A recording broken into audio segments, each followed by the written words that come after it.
Memorias de un sueño es la emigración de castellanos y leoneses hacia América desde mediados del siglo XIX hasta prácticamente nuestros días. Hay que tener en cuenta que España ha sido un país que en los últimos años era acogedor de inmigrantes y ha vuelto a sufrir el drama de la emigración por razones económicas, lógicamente. Hemos hecho un recorrido de 28 paneles en los que se van explicando las circunstancias que obligan a la gente a emigrar desde el siglo XIX hasta nuestros días y las vicisitudes diferentes que van pasando, desde los trámites que necesitan para poder marcharse, las circunstancias que les llevan a marcharse, los inconvenientes que encuentran, el problema de la acogida en el país que los recibe. Todo este tipo de cosas se van recogiendo a lo largo de una historia con carácter cronológico, empezando hacia 1860, 1870 y acabando en nuestros días. La inmigración en Castilla y León fue muy fuerte de las provincias como Segovia, Ávila, Soria, las de montaña, hacia la periferia española, o sea, hacia Barcelona, Valencia, Madrid, aunque no sea periferia en el sentido, Bilbao, los focos de atracción económica, pero fundamentalmente los emigrantes hacia América fueron de las tres provincias limítrofes con Portugal, con León, Salamanca y Zamora. Existían el emigrante por razones económicas y luego el emigrante de tipo ideológico y, si se quiere, el emigrante, el prófugo del ejército, que por no ir a la guerra hace cualquier cosa por no ir a la guerra. Entonces esto generó un éxodo masivo de gente que marchó porque había sido sorteado en quintas, no quería embarcar ni hacia Cuba ni hacia Marruecos o enfrentarse al frente y no le quedó otra salida que marcharse del país. Lo estamos viviendo ahora. El conflicto de Siria está generando una avalancha masiva de refugiados. Los problemas empezaron con la guerra de Cuba, pasando por la guerra de Marruecos y evidentemente la guerra civil española, quizá la más trágica en el sentido de fractura fue la guerra civil española, ya que el concepto ideológico y además no era una guerra exterior, era una guerra interna, con lo cual sobre todo el conflicto entre los dos bandos generó una huida masiva de personas, tanto durante la guerra como después. Es terrible, por ejemplo, la carta es una despedida de un preso que le van a fusilar por no estar donde ideológicamente adscrito al bando que correspondía. Generó muchísima inmigración en la guerra civil. La inmigración ilegal es la que no queda constancia documental.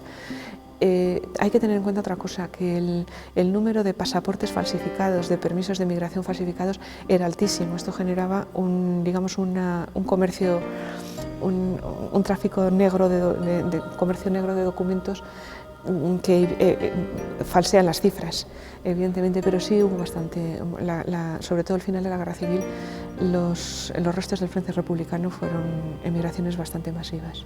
El cono sur era un foco de atracción bastante importante. Hay que tener en cuenta que las últimas colonias, Puerto Rico y sobre todo Cuba, fueron dos focos de atracción muy importantes, y la emigración de carácter más ideológico, por ejemplo la de la guerra civil, a través de Francia, que fue el primer punto de salida, marchan hacia México, que en aquel ideológicamente estaba más cercano. Igual que la emigración económica fue al cono sur, fundamentalmente, sobre todo después de la guerra civil. Uno de los problemas de la inmigración, y vuelvo a poner otra vez la referencia que continuamente en los telediarios estamos hablando de las mafias de migrantes, es que esto es una realidad que existe desde el siglo XIX. Realmente había gente que las navieras, que emitían los billetes, enganchaban a la gente para que comprara el billete, para que saliera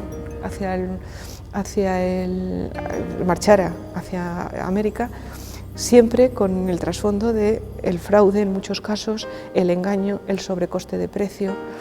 En muchos casos incluso eran tan absolutamente falsos los ganchos y la mafia que se dedicaba a vender, que el esfuerzo financiero que tenían que hacer las familias se encontraban en que una vez que ya creían que tenían la salida había que volver a empezar.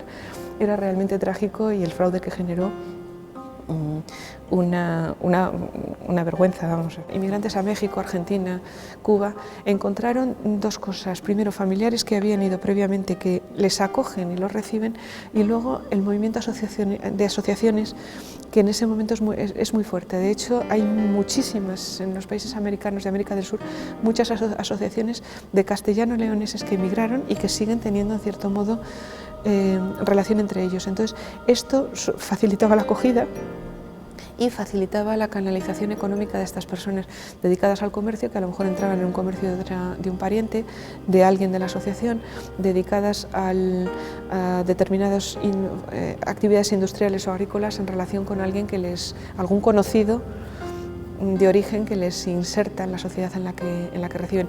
Hacen dinero muchos de ellos y fortunas importantes en muchos casos. En el caso de Cuba, a finales del 19, teniendo en cuenta que la esclavitud había desaparecido en muchas de las plantaciones de azúcar y las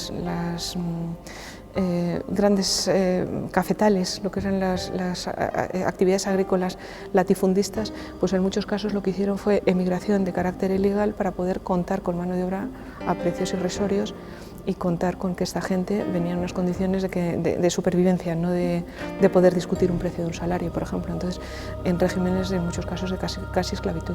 Las condiciones que se dieron en Europa después de la Segunda Guerra Mundial o después de la Guerra Civil Española, en cierto modo, a partir de los años 80 se van a reproducir en los países sudamericanos. En este momento es mucho más confortable vivir en cualquier país europeo que vivir salvo que hayas hecho dinero en Hispanoamérica. El problema es que este regreso en muchos casos supone el desarraigo de la siguiente generación, porque los padres emigran, pero los hijos ya son venezolanos, brasileños, argentinos, y entonces hay una fractura entre el recuerdo del que se marcha y la generación siguiente que ya carece de ese recuerdo. Es un drama personal la emigración. Es un recuerdo un poco duro de la realidad que estamos viviendo, tanto de la situación de muchos españoles que en este momento se ven obligados a marchar, sobre todo a países del centro de Europa, que se encuentran con una acogida en muchos casos muy dura, que se encuentran engañados en su salida, y en otros casos pues realmente cuando nosotros acogemos emigrantes. En este momento, cuando uno ve la situación que hay en la frontera entre Grecia y Macedonia, pues lee esto y no hace un siglo nuestros padres, nuestros abuelos estaban viviendo una situación similar.